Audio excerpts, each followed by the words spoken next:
I'm looking just like I did when I was about 18 years old, except the Tilly hats were a little different, a little less facial hair.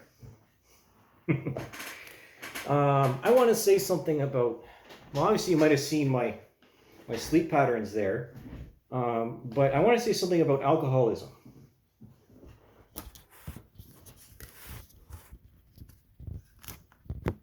Because obviously with the history of propaganda, I talk a lot about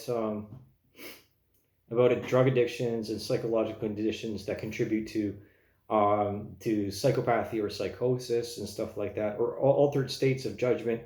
Because once you're under the influence of alcohol, marijuana, or any other, even oxytocin, sorry, not oxytocin, Oxycontin, right? The opioids can alter your judgment, and therefore you're not liable necessarily when it comes to an incident. You know, especially something like maybe magic mushrooms. I like to party like everybody else, okay? That's not admission of guilt, but I did put it on video. I didn't put the ingestion, obviously, on video.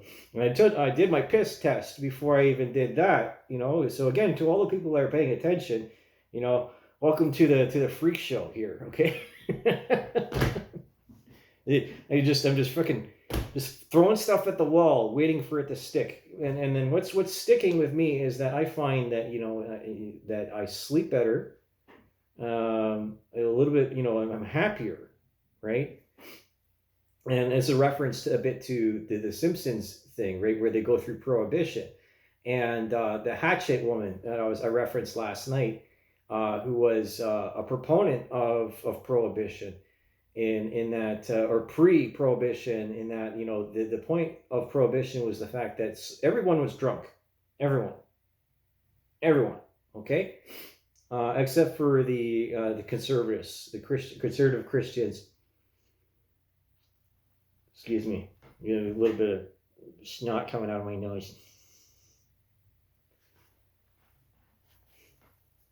I just felt like I was doing Officer Cadet Murray there for a second. On a tangent, you know, Officer Cadet Murray was a paratrooper. He was qualified, and he had, of course, he had lower body issues because of it. And you imagine, he told me a story where he landed in a bog or something like that, and was like on a reserve shoot. Scary shit, right? And going from this, you know, the reserve for me is just having a nice beer. You know, I'd rather have a nice beer. That's my safety. You know, if I can't sleep at night, you just have a couple of those, and it's easier. It's a lot easier than the sleep aids, and kinder to you, even though, like, you know, everything in moderation, including moderation. And the reason that I talk about this is, well, I'm thinking about, say, Eminem and his coin for 10 years of sobriety. You know, good for you, brother. In that, you know, that takes discipline and self-control, you know, impulse control.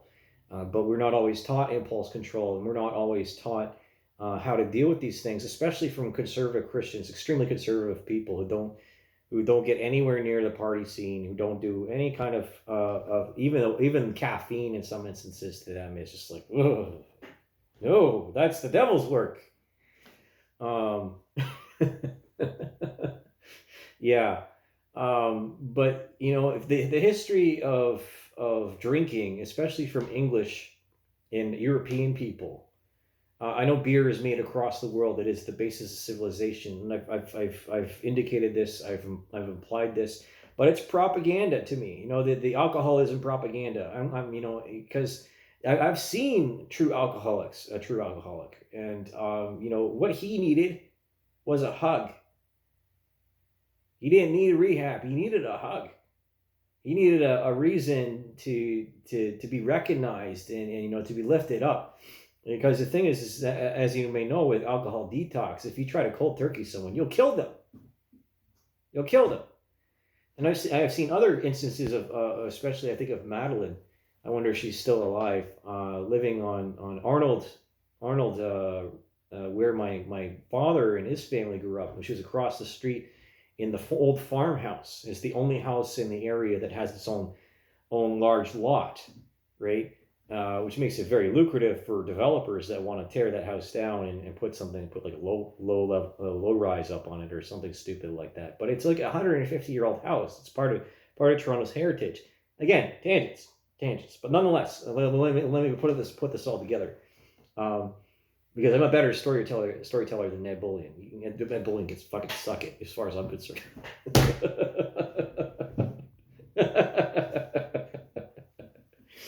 Yeah. That's not menacing at all. That is not menacing at all. Anyways, drinking culture comes from an era in which the water was shit and filled with parasites and single-celled organisms, amoebas and stuff like that. And this is why, I supported Doug Ford's buck of beer. It was for a good cause. It's for a reason. It was to go to communities where the drinking water isn't good, or they have boil water advisory. Because unlike bottled water, right? Canned beer doesn't go bad.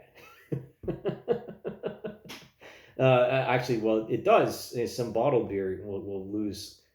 Oh man, I really got a bad memory about that. It was hilarious. I'm not going to embarrass the people involved because they were minors at the time. Anyways, me and my photographic memory. All I have to entertain myself is me, right? Like, and the 98 people stupid enough to listen to me. Yeah, thank you for subscribing nonetheless. Again, discount war veteran here. I got all of the problems and none of the benefits. Yeah, that's about it. Is that some people need beer, some people need alcohol, and we should not shame them because they drink.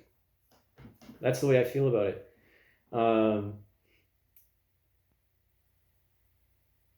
Because it's again as a neurotoxin, it's a lot kinder than the sleep aids, and as long as you're again moderated and you're in control. But everyone thinks they're in control until they're not, and even when they're not in control, they hit rock bottom. They're like, ugh, fucking drinking Listerine and shit like that. Fuck, that's we don't let people go to that place anymore, as far as I can tell, unless I go out and I start talking to homeless people and see how they are. But most of their problems have to do with prescription medications, which are even worse. So the knife that cuts through the bullshit makes a point, right? This might as well be my Excalibur. This right here.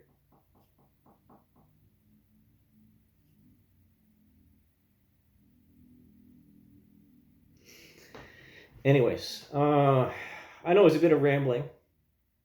Again, the recap is that I don't shame people who drink. It's quite frankly, as you've seen by my sleep, it's just easier, and it takes so much effort to tire me out. I'm such a high energy person, and high energy people, high intelligence people, highly creative people are the most vulnerable to mental illness. And because of the instability and there again, I've talked about this before. There's creative people, and then there's people that want routine, and then there's everyone else in between. And creative people don't work well in highly structured environments. And so that's where more substance abuse comes from. And I'm just saying, I wish people would,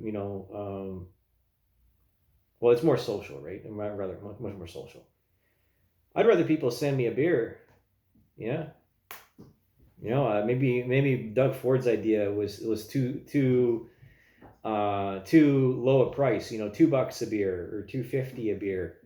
$2 a beer. It doesn't ring as well as buck a beer, but nonetheless, it doesn't undercut all the competition. And I'd rather have an old Milwaukee here than not at this point.